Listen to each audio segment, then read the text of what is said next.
Halo kaum mager semua dimanapun anda berada, gimana kabarnya? Ya, semoga anda baik-baik saja, diberikan rezeki yang banyak dan juga halal. Kembali lagi bersama saya Boy di Employ in The Gejrot. Kali ini saya akan membahas sebuah alur cerita film survival series yang sangat seru dan bikin penasaran sekali, di mana film ini menceritakan tentang bencana yang terjadi sehingga 99% manusia di bumi meninggal dan manusia yang tersisa mereka berusaha saling membunuh, berebut makanan untuk bertahan hidup. Dan film ini cukup menghodhodkan sekali menontonnya, dan pastinya kalian juga penasaran dan ingin langsung ke ceritanya. Jadi tanpa berlama-lama kita langsung saja masuk ke alur ceritanya. Dan seperti biasa, trot.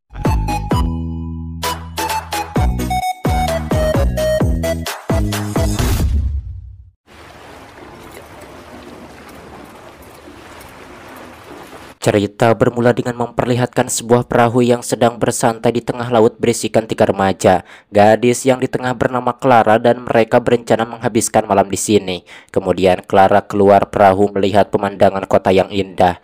Namun tak lama kemudian semua lampu di kota tiba-tiba saja mati yang membuat tempat ini sangat gelap. Dari sisi lain ada cahaya seperti aurora yang tidak pernah muncul di Argentina. Che, ¿alguna vez viste algo así? Melihat itu Clara kemudian bersiap untuk kembali ke dermaga, namun saat di dalam dirinya melihat temannya terjatuh. Lalu pintu kapal tiba-tiba tertutup dan Clara tidak bisa keluar dan hanya bisa melihat temannya dari dalam. Sebelum lanjut kita mundur dulu ke beberapa jam sebelumnya. Di kota sedang ada demo karena pemerintah sering mematikan listrik. Dan pria yang ada di dalam mobil ini bernama Juan yang merupakan ayah Clara. Di sampingnya ada teman lamanya yang bernama Russo. Tak lama kemudian adik ipar Russo yang bernama Omar masuk mobil yang mana dirinya meminta polisi membubarkan pendemo namun gagal. Kini mereka harus memutar padahal tujuan mereka sudah dekat. Saat di perjalanan Russo lupa membawa Amer sehingga dirinya memesan Amer secara online. El whisky me olvidé. Pedilo, ¿no? ¿A dónde te fuiste vos? Lansing, Michigan. Me fui con cacerolazos, vuelvo 20 años después, me reciben con cacerolazos. Mereka akhirnya sampai di sebuah bengkel dan disambut seorang mekanik yang masih bekerja. Mereka parkir di bengkel ini dan Juan menitipkan kunci mobilnya dan Russo juga memberitahu kalau tak lama lagi akan ada yang mengirim Amer ke sini. Tujuan mereka adalah rumah di pinggir bengkel dan dari sini mereka bisa melihat 2 orang pria bernama Lukas dan Tano yang merupakan teman lama Russo dan Juan, dan mereka berempat adalah sahabat. Saat akan masuk, istri Tano yang bernama Ana akan membuang sampah dan Juan membantu Ana membuang sampah. Salah satu yang dibuang adalah buku telepon lama. Ana muak dengan hobi Tano yang suka mengumpulkan barang lama. Kemudian mereka ke basement untuk bermain kartu karena ternyata setiap Jumat malam mereka berempat biasa bermain kartu. Omar biasanya tidak ikut namun karena kasihan Russo mengajaknya ke sini. Disebabkan Omar tidak diajak bermain, dirinya melihat-lihat barang milik Tano. Dan Tano tidak suka ada orang yang menyentuh barang-barangnya. Déjala donde estaba, haz el favor. Te dije que a Teo no le gusta que le toquen las cosas. Me dio pena, por eso lo traje. Ahí ya está por llegar, ¿eh? ¿Lo pediste o no? Claro que lo pedí. Tak lama kemudian mekanik pun mengantar Amer yang dipesan Russo. Namun tak lama setelahnya tiba-tiba saja listrik mati. Selain listrik, anehnya semua ponsel mereka juga mati. Y el mío también está muerto, estaba full de carga, qué raro. Awalnya mereka pikir tidak ada yang aneh, tapi dari luar mereka mendengar banyak suara keras. Kemudian mereka ke atas dan Ana memberitahu Tano kalau dirinya melihat mekanik yang tiba-tiba pingsan. Tano ingin memeriksanya namun pintu keluar dikunci. Ketika menunggu Tano membawa kunci, salju turun dari langit padahal sekarang musim panas. Tentu kini mereka pikir ada sesuatu yang tidak beres. Y como si estuviera nevando. Nieve en verano.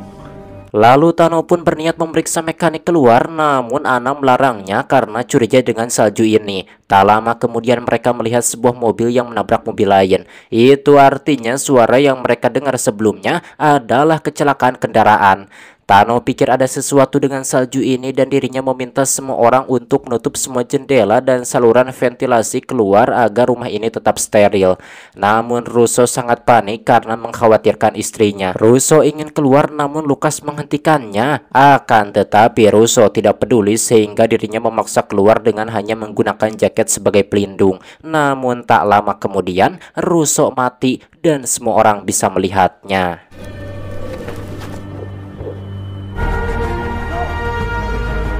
Kini mereka tahu kalau salju ini adalah berita buruk, tak ada yang bisa mereka lakukan selain menunggu. Terlihat dari beberapa rumah di sana hanya rumah Tano yang memiliki cahaya. Ana berkata kalau dirinya melihat mekanik jatuh seperti Russo. Mungkin semua orang yang ada di luar saat salju turun sudah meninggal. Mereka terus mendengar suara benturan. Awalnya mereka pikir dari luar, namun ternyata dari basement. Mereka lalu ke sana dan ada sebuah pintu yang disembunyikan. ¿Eso qué fue? Ahí va. Kemudian mereka mendengar suara perempuan yang meminta tolong. Di balik lemari ada sebuah pintu yang tidak pernah terpakai. Pintu ini dikunci dan Tano mencari dulu kuncinya. Wanita ini berkata kalau dirinya adalah orang yang mengantarkan Amer. Mereka bingung karena dari aplikasi nama kurirnya seharusnya pria. Omar menjadi defensif dan berpikir kalau mungkin ini adalah tipuan. Tano kemudian bertanya kalau dirinya sudah menerima Amernya 40 menit yang lalu. Tapi kenapa si kurir masih di sini? Kurir ini menjawab karena sepedanya rusak dan mekanik membantunya memperbaiki sepedanya. Tano bingung apa yang harus dirinya lakukan, namun Ana memilih untuk membuka pintu. Tapi Tano tetap defensif dengan memegang sebuah senapan. Saat pintu dibuka yang muncul adalah seorang perempuan yang kedinginan dan wanita ini bernama Inga. Pintu yang dilalui Inga terhubung langsung ke bengkel tanpa terekspos keluar. Mobil Juan juga ada di sana namun kuncinya Juan berikan pada mekanik. Dan Juan ingin pergi untuk memastikan keselamatan anaknya, tapi ada salju yang turun ke bengkel sehingga mereka tidak tahu apakah ini aman atau tidak. Agar tak langsung terkena salju, Juan memasuki mobil lalu didorong hingga ke kantor mekanik. Juan melapisi tubuhnya dengan plastik agar tidak menyentuh salju saat memasuki kantor. Juan berhasil menemukan kuncinya dan juga kembali dengan selamat.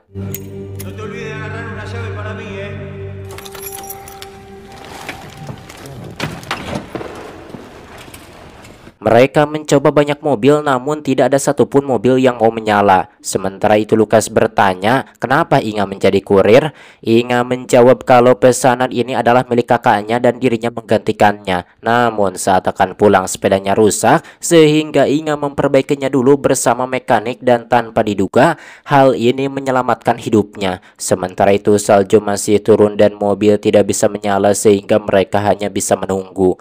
Di saat yang sama Juan melihat ada cahaya dari rumah lain. Tetangga Tano adalah orang tua yang baru terbangun dan mereka meminta pria itu untuk tidak membuka jendela.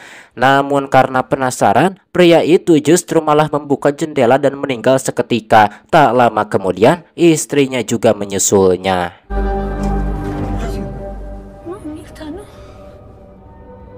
Melihat ini Juan semakin cemas pada anaknya. Dirinya ingin pergi ke rumah mantan istrinya karena anaknya tinggal di sana. Dan Juan ingin pergi sebelum matahari terbit karena anaknya sering keluar pagi. Mereka menggunakan ide Omar untuk membuat pakaian hazmat dari barang seadanya. Tujuannya adalah agar tubuh Juan tidak terekspos salju ini. Tano yang khawatir ingin Juan membawa senapan untuk berjaga-jaga, namun Juan menolaknya. Dan sebelum Juan pergi, Omar menodongkan mereka senapan. Omar pikir ini adalah idenya dan dirinya juga ingin keluar. Akan tetapi ternyata senapan ini kosong sehingga gertakan ini hanya menunjukkan sifat Omar yang busuk. Pero está sin montar, criatura. Gil.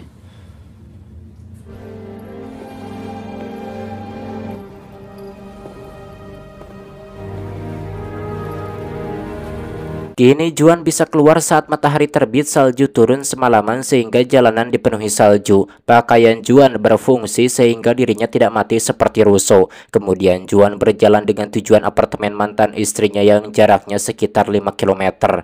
Di tengah perjalanan Juan melihat banyak mayat yang mati seketika saat salju pertama turun. Dan sejauh Juan berjalan dirinya tidak menemukan satupun orang yang masih hidup. Sementara itu salju turun semakin lebat.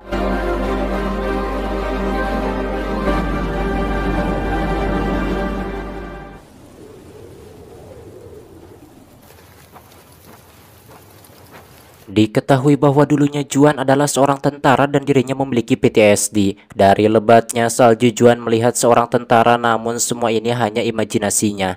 Tapi hal ini cukup untuk membuatnya panik. Juan akhirnya menghindari jalan raya dan memilih menelusuri rel kereta. Di sana Juan melihat ada kereta yang berhenti dengan banyak orang mati di luar. Awalnya Juan ingin mengabaikannya, namun ternyata di salah satu gerbong banyak orang yang selamat dan mereka tahu kalau mereka tidak boleh menyentuh salju ini. Mereka meminta tolong sehingga Juan memasuki kereta api. Tak ada yang bisa Juan lakukan sehingga dirinya hanya memberikan sebotol minuman.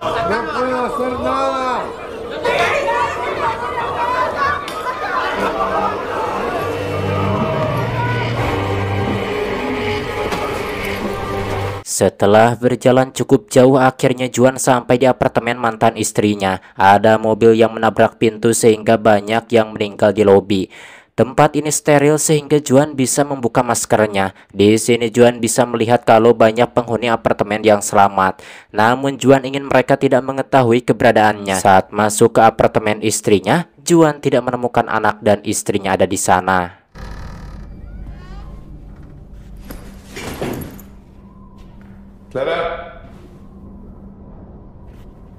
Namun tiba-tiba Juan melihat ada pria lain yang tidak dikenali sehingga dirinya pun menanyainya dan Juan pikir pria ini mencuri. Namun ternyata mantan istri Juan yang mengirimnya. Melihat salju di tangan Juan membuat mereka sadar kalau Juan baru dari luar. Tak lama kemudian mantan istri Juan yang bernama Elena datang dan Elena meminta semua orang pergi, namun tentunya Clara juga tidak ada di sini. Tapi Elena tidak tahu kalau Clara sedang di tengah laut saat semua ini terjadi.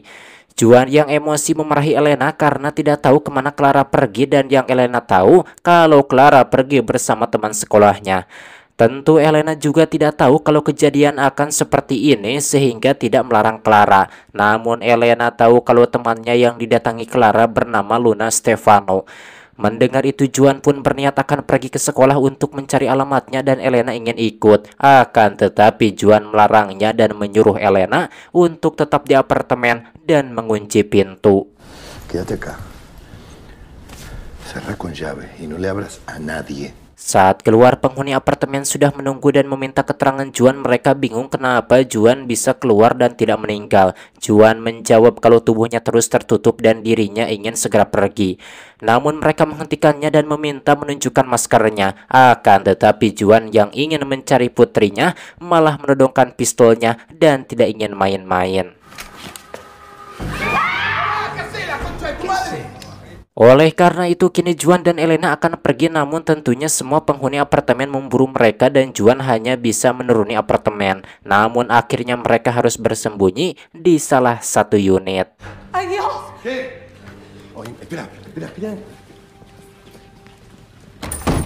Di sini Juan meminta Elena mencari pakaian yang waterproof agar bisa melindungi dari salju. Juan kemudian memberikan maskernya pada Elena dan memintanya pergi lebih dulu. Lantai mereka cukup rendah sehingga bisa melompat dari jendela walau mungkin sedikit terluka.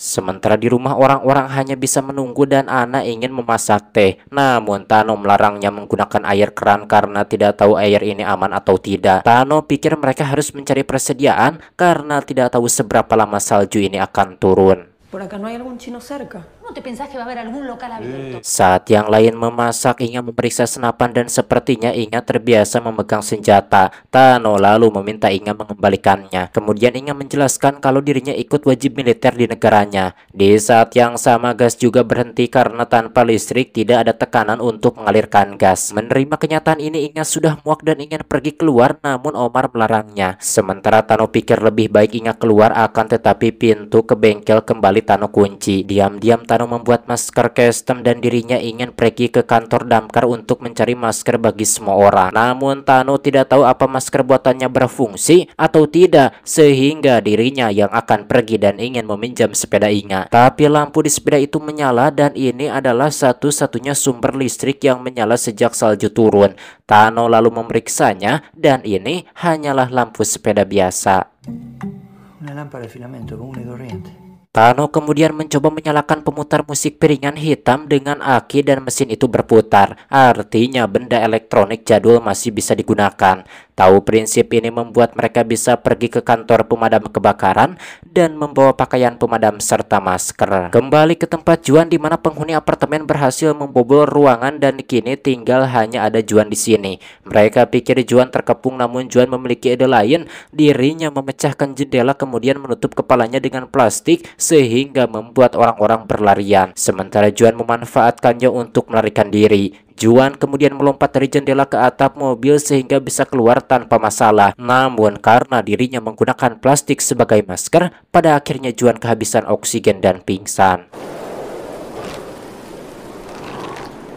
Saat tersadar Juan sudah berada di dalam mobil. Ternyata Tano dan yang lainnya berhasil memperbaiki mobil jadul yang masih bisa menyala. Itulah kenapa mereka bisa ke kantor damkar untuk membawa perlengkapan. Elena juga bersama mereka sehingga Juan dan Elena berhasil selamat. Saat mereka berkendara, terlihat dari langit ada sesuatu yang jatuh seperti meteor. Tak lama kemudian mereka pun sampai ke bengkel dan satu-satunya mobil yang bisa menyala adalah mobil tua. Di rumah Tano juga sudah memperbaiki radio dan dirinya ingin mencari bantuan. Namun tidak ada yang menjawabnya. ¿Por qué te pensás que trajeron un bolso lleno de armas? Sí, escuché. Juan kemudian ingin meminjam mobil untuk pergi ke sekolah mencari Clara. Namun Tano tidak mengizinkannya. Dan di saat yang sama ada orang yang datang. Orang ini sampai ke sini dengan mengikuti jejak ban mobil. Mereka semua menodong orang yang datang dengan waspada. Lalu pria ini pun membuka maskernya dan ternyata dia adalah teman Tano yang bernama Benito. ¿Benito? Sí, ese te estoy diciendo como hace media hora. Ternyata alasan Benito datang ke sini untuk meminjam mobil karena di tempat lain ada orang yang selamat yang berkumpul. Dengan mobil ini Benito bisa membawa persediaan. Namun Tano menolaknya dan Tano juga tidak ingin meninggalkan rumahnya. Tano lalu memberitahu bahwa tidak ada yang spesial dengan mobilnya. Mobil ini berfungsi hanya karena mobil ini tua. Namun saat mereka lengah, diam-diam Omar mencuri mobil ini sendirian dan mereka tidak bisa mengejar Omar dengan berjalan kaki. Kini Juan dan Elena ingin keluar untuk mencari Clara sementara Inge juga ingin keluar dengan sepedanya. Di tempat lain Omar yang sedang berkendara, dirinya menyadari ada meteor yang jatuh di langit dan membuat langit berwarna merah. Hal itu membuat Omar tidak fokus berkendara hingga akhirnya kecelakaan menabrak sebuah toko. Sementara itu Juan dan Elena juga sedang di perjalanan ke sekolah, namun badai salju memburuk sehingga mereka berlindung di dalam salah satu mobil untuk malam ini. Tak ada yang bisa mereka lakukan selain hanya menunggu. Dan tak lama kemudian mereka menyadari ada cahaya dan pura-pura mati. Ternyata di luar ada beberapa orang yang berpatroli. Namun Juan tidak tahu apa mereka baik atau tidak. Jadi dirinya tidak ingin mencari masalah. Orang-orang ini pun mengabaikan Juan dan pergi ke tempat Omar yang sedang pingsan atau mungkin sudah mati.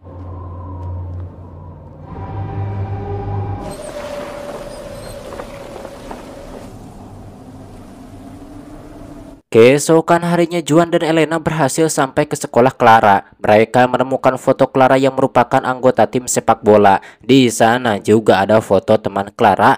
Mereka kemudian membagi tugas di mana Elena akan mencari informasi, sementara Juan akan mencari mobil yang bisa dipakai. Setelah mencari cukup lama, akhirnya Juan menemukan sebuah mobil tua dan berhasil menemukan kuncinya. Dan untungnya mobil ini bisa berfungsi dengan lancar. Sementara di sekolah Elena masih mencari berkas alamat teman Clara tapi tidak menemukan apapun. Dan tak lama dirinya mendengar suara dari ruangan lain. Dengan waspada Elena mencari sumber suara itu hingga sampai di toilet di mana suara itu berasal.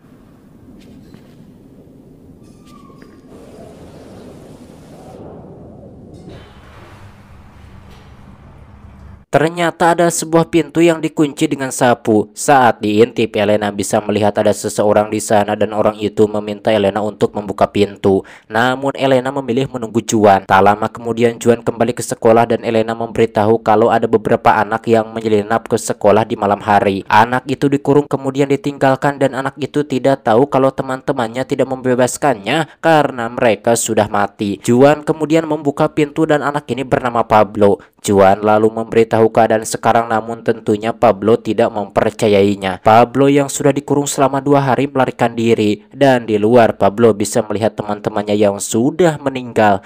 Melihat ini membuatnya mempercayai perkataan Juan dan Elena.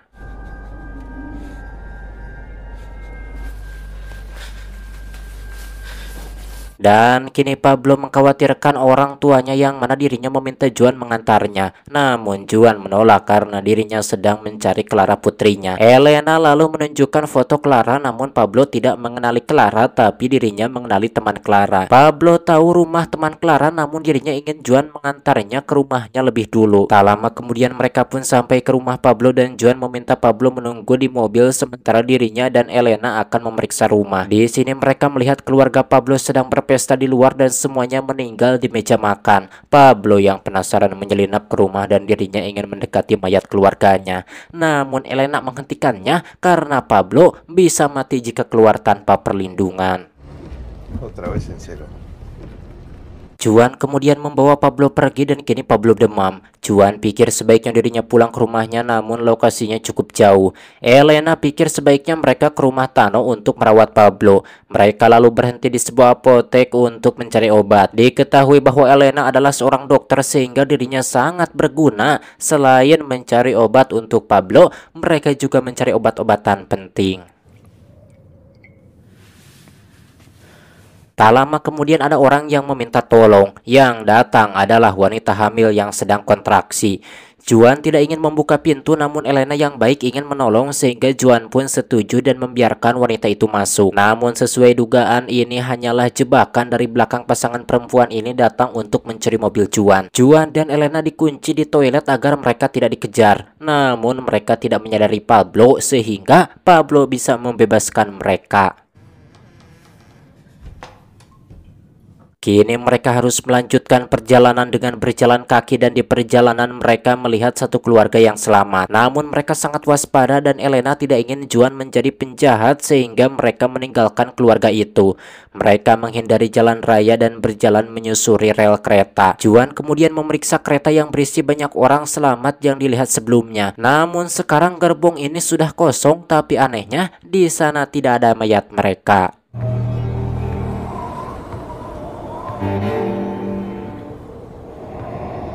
Sementara itu Tano, Lukas, dan Ana looting di sekitar rumah mencari persediaan untuk bertahan hidup. Tak lama kemudian sebuah mobil datang. Ternyata itu adalah Inga yang kembali setelah mencari kakaknya. Inga sangat menyesal disebabkan mengambil orderan kakaknya karena seharusnya kakaknya masih hidup, namun justru kini Inga yang masih hidup. Tano lalu bertanya apa Inga melihat ada yang aneh di luar sana.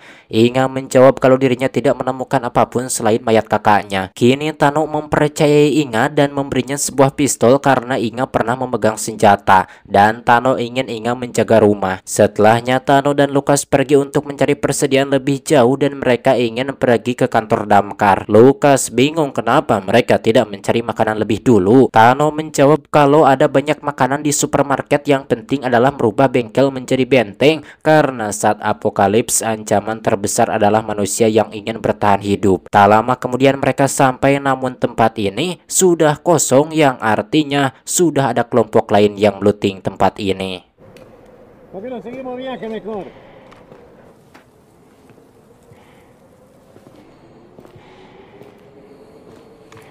Tano lalu memeriksa lebih dalam dan ternyata ada beberapa orang bersenjata yang sudah di sana, dan orang yang melooting adalah Benito bersama kelompoknya. Benito mengumpulkan warga yang selamat untuk menggabungkan kekuatan membuat barikade. Benito juga mengajak Tano bergabung asal mengizinkan yang lain menggunakan bengkel. Namun Tano tidak mempercayai mereka sehingga menolak bergabung. Tano kemudian pulang dan membicarakan ini dengan Ana. Ana pikir sebaiknya mereka bergabung dengan Benito, akan tetapi Tano pikir Benito tidak bisa dipercaya, yang mana dalam 2 minggu mereka akan saling berkhianat dan saling membunuh. Di saat yang sama, Lukas memberitahu kalau dirinya mendengar suara di radio.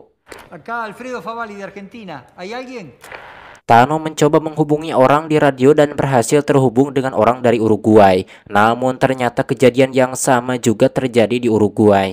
Sepertinya semua benua Amerika terkena dampak ini. Lalu Tano juga baru terhubung dengan orang Brazil yang juga mengalami hal yang sama. Namun Tano tidak mengerti kenapa dirinya tidak terhubung dengan orang Brazil itu.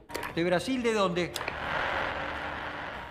No entiendo por qué nosotros no podemos comunicarnos con ese tipo de Brasil. Tano kemudian memeriksa antena karena mungkin ada masalah dengan antenanya, namun dirinya sadar tidak ada masalah dengan antenanya. Yang salah adalah magnet bumi karena kompasnya juga tidak berfungsi. Tano lalu memeriksa kompas lain, namun semua kompasnya tidak berfungsi. Tak lama kemudian Juan, Elena, dan Pablo sampai di tempat Tano. Mereka melihat banyak benda di bengkel. Lucas memberitahu kalau Tano ingin pergi ke pulau untuk berlindung. Juan kemudian bertanya kenapa Tano ingin pergi. Tano pun menunjukkan magnet yang tidak berfungsi, karena itulah sinyal gelombang pendek tidak berfungsi. Dengan begitu orang dengan jarak dekat tidak akan terhubung, yang artinya tidak akan ada bantuan yang datang. Namun Juan tidak akan ikut dengan Tano ke pulau sebelum bisa menemukan Clara.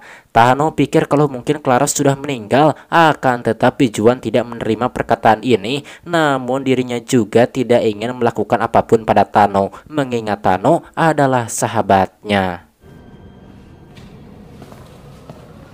Di tempat lain, pasangan yang mencuri mobil Juan sedang beristirahat. Si pria kemudian keluar mencari bensin untuk mobil mereka. Ketika sedang mengambil bensin dari mobil lain, si pria mendengar sesuatu sehingga dirinya memeriksanya dan menemukan sesuatu yang mengejutkan. Sementara ada sesuatu yang menyerang mobil sehingga mendorongnya hingga terbalik di parit. Kembali ke tempat Juan, kondisi dari Pablo memburuk sehingga Elena harus mengurusnya. Juan ingin Pablo dititipkan pada Tano ke pulau sementara mereka harus fokus mencari Clara. Namun Elena pikir kalau Pablo adalah tanggung jawab mereka karena membawanya ke sini. Masalahnya Juan tidak memiliki petunjuk kemana dirinya harus mencari Clara. Namun saat melihat tempat sampah, Juan mengingat buku yang dibuang Ana di awal film. Salah satunya adalah buku telepon lama. Sementara itu Tano dan Lucas pikir persediaannya masih kurang sehingga harus looting kebutuhan mereka. Mumpung di sana, Tano mencoba menggunakan walkie-talkie lama untuk berkomunikasi dengan Inga dan berhasil. Inga lalu memberitahu kalau Juan menemukan alat teman Clara dari buku telepon itu. Di sisi lain, Juan akhirnya pergi sendiri karena Elena harus mengurus Pablo. Tak lama kemudian ada sebuah mobil yang mendekat membuat Juan sangat waspada. Namun ternyata itu adalah Tano yang ingin membantu. Tano tidak ingin meninggalkan Juan sendirian di sini. Mereka terus berkendara, namun tak lama kemudian perjalanan mereka terhenti karena banyak tumpukan mobil di jembatan yang menutup jalan raya. Tumpukan ini terlihat disengaja karena tidak seperti kecelakaan dan mereka tidak bisa melewatinya.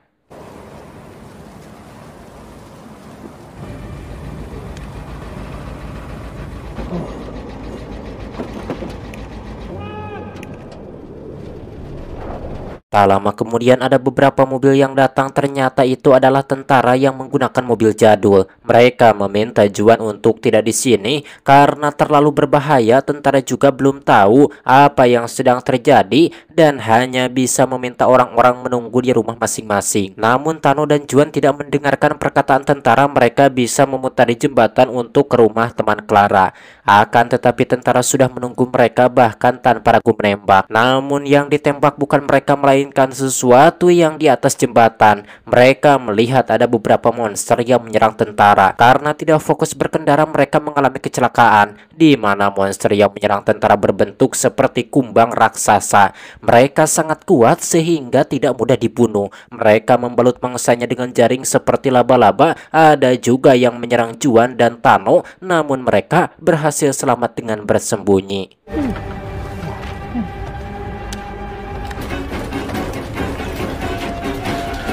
Setelah keadaan sepi, mereka tidak melihat satupun monster. Namun mereka juga tidak melihat satupun mayat dari tentara sebelumnya. Mereka melanjutkan perjalanan dan melihat banyak buntalan yang sepertinya adalah kandang monster. Juan kemudian melihat ada monster yang menarik mangsa yang digulung lalu dimasukkan ke dalam kandang di bawah tanah. Melihat itu mereka pun berniat melarikan diri, namun Tano tersandung dan membuat suara gaduh hingga ada monster yang muncul. Juan pun menembakinya, namun tubuh monster ini sangat keras. Akan Akan tetapi Juan adalah penembak handal dan bisa menembak bagian lunak monster dan membunuhnya. Namun tak lama kemudian lebih banyak monster yang muncul sehingga mereka harus melarikan diri. Mereka berlindung di sebuah gereja karena ada yang melemparkan molotov. Sepertinya api ampuh untuk membunuh monster ini. Akan tetapi monster ini sangat banyak dan bisa memasuki gereja. Namun gereja ini memiliki ruang rahasia yang dipakai untuk bersembunyi. Mereka pun dengan senang hati menerima Juan dan juga Tano. Mereka menunggu tentara. Namun tentu tentara tidak akan datang karena dibantai monster. Tentara hanya berkata kalau di markas tentara sedang dibuat rencana. Ternyata Omar juga berada di sini dan berkata kalau Juan dan Tano berbahaya. Namun biarawati menerima semua orang dan tidak membeda-bedakan siapapun. Sí, lamentablemente. Por favor, otra vez no. Juan kemudian bertanya apa mereka tahu dari mana monster ini. Mereka menjawab dari langit.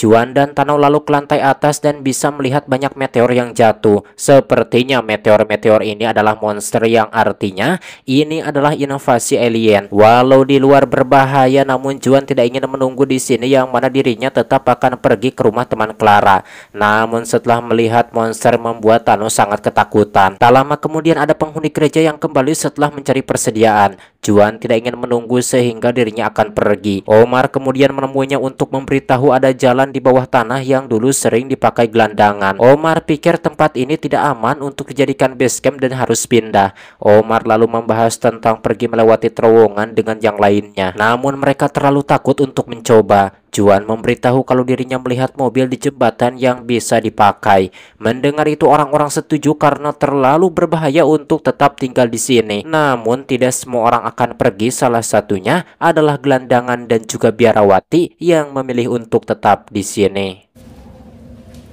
Chao, cuídate.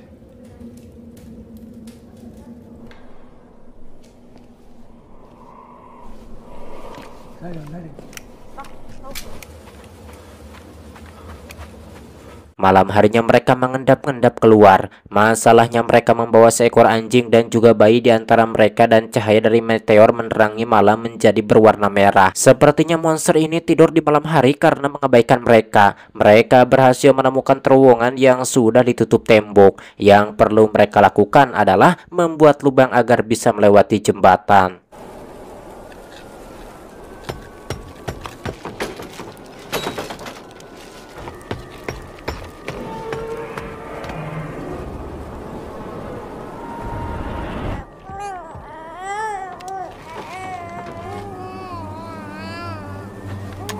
Setelah lubangnya cukup besar, mereka bisa melewati terowongan. Namun di saat yang sama ada monster yang menyadari keberadaan mereka. Monster ini mencari mereka, namun semua orang sudah berada di dalam terowongan terkecuali seorang ibu dan bayinya yang masih bersembunyi di dalam bus bersama Juan.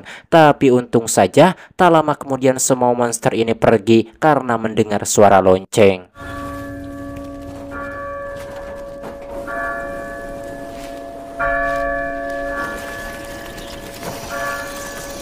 Suara lonceng ini berasal dari gereja yang dinyalakan biarawati dan dengan begitu para monster ini terpancing ke gereja meninggalkan orang-orang yang akan melarikan diri. Sementara biarawati sudah siap menunggu para monster ini dengan menumpahkan bensin dan saat banyak monster yang memasuki gereja, dirinya akan membakar semuanya. Sementara Juan berhasil menemukan mobil yang bisa dipakai, masalahnya mobil ini tersangkut dan harus diturunkan. Namun ada monster yang menyerang dan akan membungkus seseorang, tapi untung saja ada yang melempar bom asap yang ternyata menakuti monster ini. Walau monster ini besar, namun dia masihlah serangga. Kini semakin banyak monster yang datang, namun mobil sudah siap dipakai. Untungnya ini adalah mobil pick up dan bisa membawa banyak orang sekaligus. Walau para monster ini besar, akan tetapi mereka terlalu lambat untuk mengejar mobil ini sehingga mereka berhasil selamat.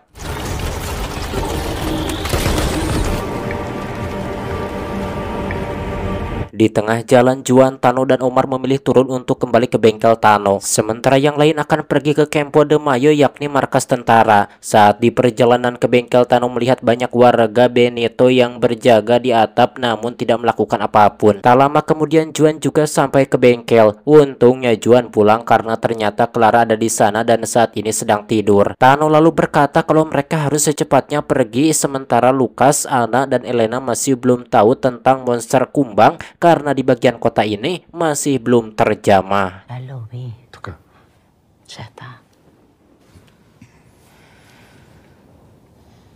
Keesokan harinya mereka bersiap untuk pergi. Namun masalahnya cuma ada satu mobil milik Inga di sini. Di saat yang sama Benito datang untuk berbicara. Ternyata mereka juga tidak tahu tentang monster kumbang sehingga Tano memberitahunya. Tano pikir mereka harus pergi namun tidak tahu harus kemana, apalagi dirinya tidak memiliki mobil. Namun Benito memiliki sebuah karavan yang bisa dipakai dan dirinya mau memberikan mobil ini jika Tano ingin menukarnya dengan bengkel. Tano pikir kota ini sudah diambang kehancuran sehingga dirinya menerima usulan ini. Sebuah mobil karavan tua cukup untuk menampung semua orang. Kini mereka memiliki dua mobil yang bisa dipakai semua orang. Sementara hingga sekarang Clara masih tak sadarkan diri. Tano melihat masker dan jas hujan yang dipakai Clara. Ternyata Tano mengenali benda ini adalah miliknya yang dirinya simpan di kapal. Artinya Clara menggunakan kapal Tano tanpa memberitahunya lebih dulu. Kemudian perjalanan Tano dan kawan-kawan pun dimulai, tapi tujuan mereka bukan ke Campo de Mayo melainkan ke pulau.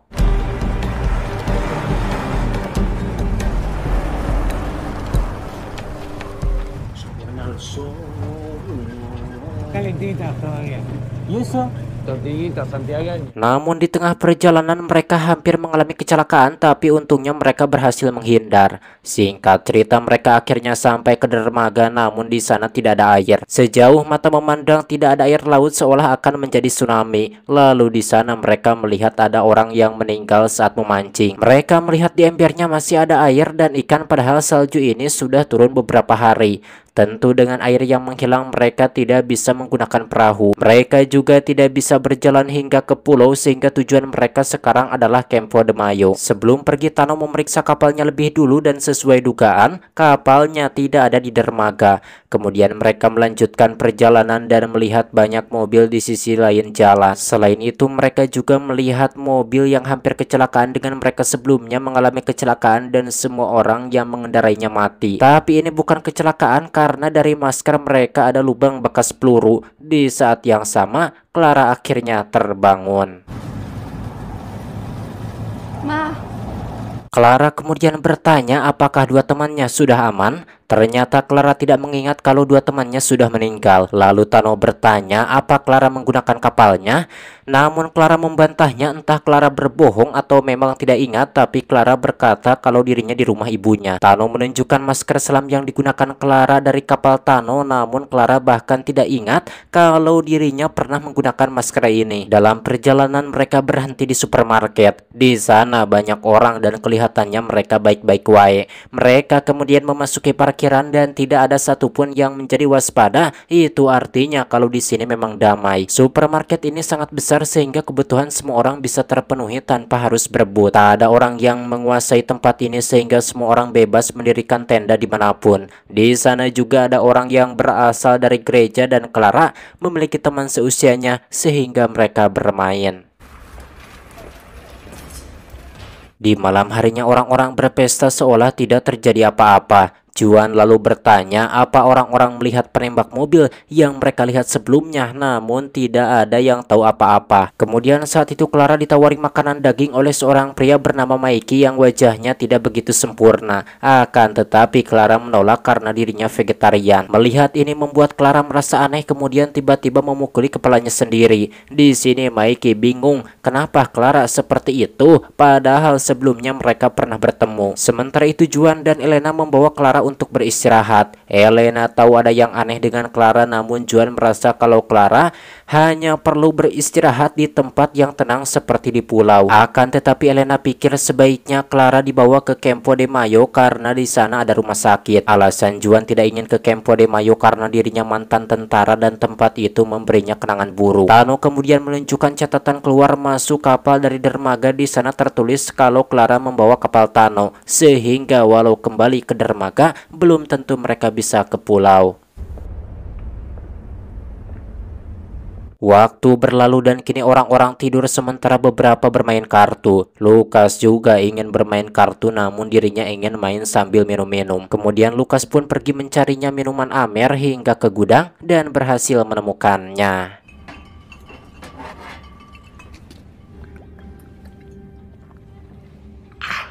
Namun tiba-tiba saat itu Lucas mendengar suara dan pergi memeriksanya. Keesokan harinya Juan terbangun melihat orang-orang berlarian. Tentu hal itu membuat Juan bingung dan menjadi waspada. Namun saat keluar ternyata matahari terbit terang dan salju sudah berhenti turun. Kini mereka bisa keluar tanpa takut lagi mati.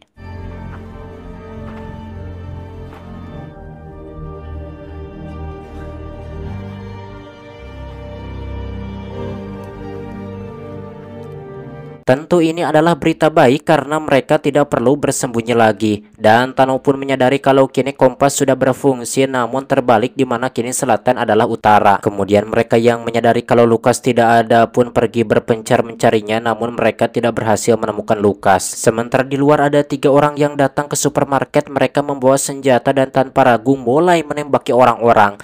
Tentu saja orang-orang pun berlarian ketakutan dan Juan mencari Elena. Elena sudah di dalam supermarket namun anak istri Tano masih di luar. Juan dan Tano kemudian keluar untuk menyelamatkan anak dan baku tembak pun terjadi.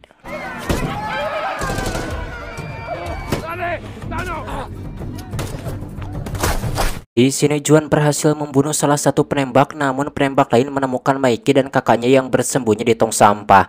Akan tetapi mereka tidak ditembak, sepertinya mereka tidak menembak secara acak. Ana dan Inga pun berhasil selamat dan Juan juga berhasil menembak satu penembak lain. Juan kemudian membuka maskernya dan ternyata itu adalah seorang perempuan tua. Dari 3 penembak Juan berhasil menembak 2 diantaranya. Namun walau saat di tempat sampah Mikey tidak ditembak, akan tetapi dirinya tertembak peluru nyasar di perutnya.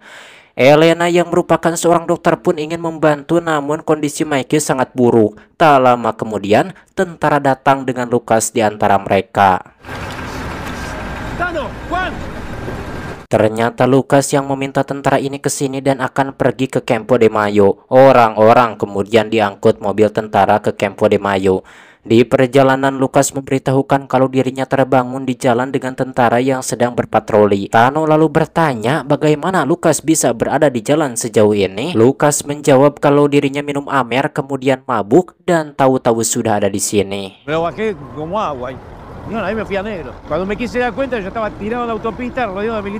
Di tempat lain 1 dari 3 penembak berhasil selamat yang mana dirinya pergi ke terowongan dan bertemu dengan satu monster kumbang. Namun mereka saling mengabaikan seolah mereka adalah teman. Di ujung terowongan semakin banyak monster yang menunggu bahkan membuka jalan untuknya. Hari pun berlalu. Juan terbangun di tengah hutan. Saat ini dirinya sedang mencari kayu bakar namun Juan tiba-tiba pingsan. Kini Juan dan yang lainnya sudah sampai di Campo de Mayo. Karena kebanyakan orang meninggal saat salju pertama turun membuat tentara kekurangan anggota, sehingga tentara merekrut warga sipil yang ingin bergabung. Tak lama kemudian Tano dipanggil oleh komandan. Saat di perjalanan terlihat banyak orang yang dibawa ke sini. Elena yang merupakan seorang dokter dirinya sangat dibutuhkan di sini. Sementara Tano dibawa ke kantor. Selain petinggi tentara di sana juga ada Lucas. Tano dipanggil karena mereka butuh Tano untuk memperbaiki radio disebabkan Lucas memberitahu mereka kalau Tano adalah electrician. Namun Tano menolak dan pergi. Kemudian Lucas pun membujuk untuknya, namun Tano mengatakan kalau dirinya tidak memperbaiki radio ini di sini melainkan di pusat kota, dan masalahnya jalan ke sana tertutup tumpukan mobil di jembatan. Namun Lucas menjelaskan kalau tentara akan menabraknya dengan kereta api. Selain itu, Tano juga tidak akan pergi sendiri melainkan bersama Lucas dan tentara lain juga akan pergi ke sana. Ini bukan tentang masalah pribadi, tapi untuk menyelamatkan banyak orang. Namun Tano masih menolaknya. Selain itu, Juan dan Tano merasa ada yang aneh dengan Lucas. Tak lama kemudian ada beberapa orang yang diselamatkan, salah satunya adalah orang yang menukar mobil dengan rumah Tano. Ternyata Benito dan yang lainnya sudah meninggal dan hanya beberapa yang berhasil selamat. Tano kemudian membicarakan permintaan tentara ke pusat kota, sementara Juan masih ingin membawa Clara ke pulau. Namun Elena dan Ana pikir pilihan terbaik untuk Clara adalah tetap di sini. Tano juga menambahkan kalau mungkin rumahnya di pulau tak lebih baik dari tempat ini. Tal vez la isla ahora es tierra de nadie. Keesokan harinya Mikey sudah tak terselamatkan lagi sehingga diadakan upacara pemakaman untuknya. Kini Tano akhirnya memutuskan untuk ikut dengan rencana tentara, dan yang akan pergi adalah Juan, Tano, Lucas, Omar, Inga, dan beberapa sukarelawan lain. Tujuan pertama mereka adalah ke stasiun untuk menggunakan kereta. Di langit mereka melihat beberapa pesawat tempur, namun tidak tahu pesawat siapa ini, tapi setidaknya mereka tahu kalau mereka tidak sendiri. Es una buena señal. No estamos solos. Singkat cerita, mereka sampai ke bengkel kereta dan salah satu dari mereka adalah masinis yang bisa memperbaikinya. Mereka juga kemudian memodifikasi bagian depan kereta agar kuat saat menabrak tumpukan mobil di jembatan. Setelah kereta siap tanpa membuang-buang waktu, mereka pun langsung menjalankannya ke pusat kota. Setelah cukup jauh, kereta berhenti di mana beberapa kelompok akan turun dan salah satunya adalah Pablo. Setelahnya kereta melanjutkan perjalanan dan kini sudah dekat dengan tumpukan mobil. Kereta kemudian melaju semakin cepat dan orang-orang harus berpegangan.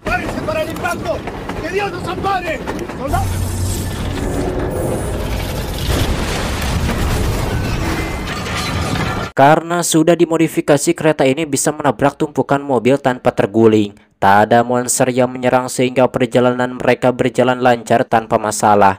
Tak lama kemudian mereka berhenti karena jalur kereta sudah rusak. Kini mereka pun harus melanjutkan perjalanan dengan berjalan kaki, namun untungnya jaraknya sudah dekat. Mereka melihat ada pesawat yang jatuh sehingga mereka bingung apa yang membuat pesawat ini jatuh.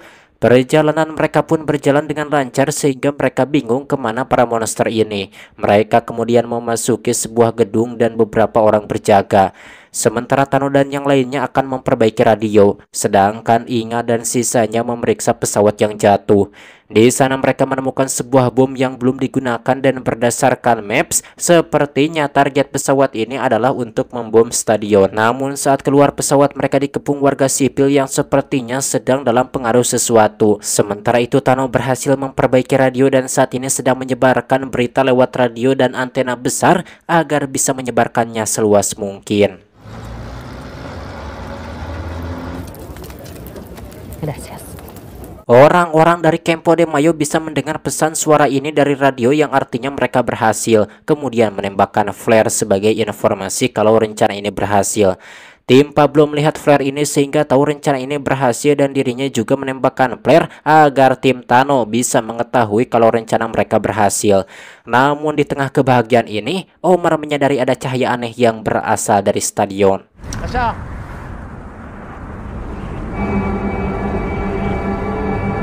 Saat malam poek, Juan pikir sebaiknya mereka mengirim orang untuk memeriksa stadion itu, akan tetapi pemimpin misi ini tidak bisa mengorbankan yang lain untuk misi ini. Untuk menghabiskan waktu, Juan, Tano, Lucas, dan Omar bermain kartu. Permainan ini sangat ketat dan Lucas selalu kalah, tapi entah kenapa Lucas menjadi berbeda dari biasanya. Lucas menjadi emosional dan tiba-tiba menusuk si Mamang Omar. Lucas bingung kenapa dirinya melakukannya sehingga Lucas pun melarikan diri. Juan kemudian mengejar Lukas ke lantai atas dan menemukan Lukas berdiri di atas pagar dan terlihat ada cahaya aneh di atas stadion. Lukas berkata kalau seseorang berkomplotan untuk merusak foundation. Tentunya Juan dan Tano bingung apa maksudnya. Lukas lalu menjatuhkan diri dari gedung yang tentunya tidak mungkin selamat. Namun saat melihat ke bawah, Juan dan Tano melihat banyak orang yang berjalan ke arah gedung, sehingga mereka pun meninggalkan gedung ini. Saat ke bawah, tentara yang berjaga juga sudah mati. Kini tinggal Juan, Tano, Omar, dan satu tentara yang masih hidup dan mereka harus kembali ke kereta.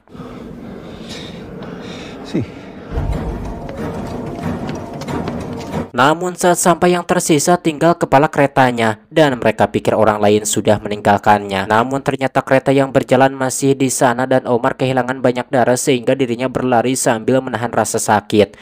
Untungnya mereka berhasil sampai kereta tepat waktu dan orang-orang yang dikontrol ini tidak bisa mengejar. Juan pikir hal yang sama juga terjadi pada 3 orang yang menembaki di supermarket, dan Juan merasa ada sesuatu di stadion sehingga dirinya ingin memeriksanya walaupun sendirian. Namun masinis akan menemaninya dan dirinya mengajari Tano cara menjalankan kereta. Saat kereta sedikit pelan, Juan dan masinis turun dari kereta. Sebelum sampai ke stadion, mereka mendengar suara tembakan. Mereka kemudian memeriksanya dan di taman mereka melihat banyak orang yang sepertinya dikontrol alien. Mereka menaiki truk dan sepertinya akan dibawa ke stadion.